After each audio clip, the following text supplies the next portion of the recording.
We had a customer buy these heads from a really reputable company, and he just wanted us to check them out, so we did.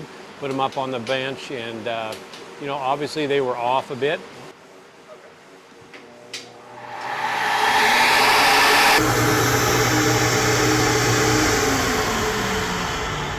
And then he asked the question whether we could tune them up for him, and I said yes. So basically we went to work. Didn't spend a whole lot of time, but we picked it up about 30 CFM, so which is a good bit. And just kind of give you a little history on kind of why we see that a lot.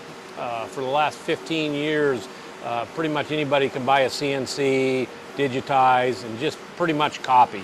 So what has happened is the whole development process, understanding it, learning it, has really gone along the wayside. So here at Prestige, we do all our own in-house development work, so have a great history of development, cylinder heads, understanding what it takes, things of that nature. So we see this a good bit.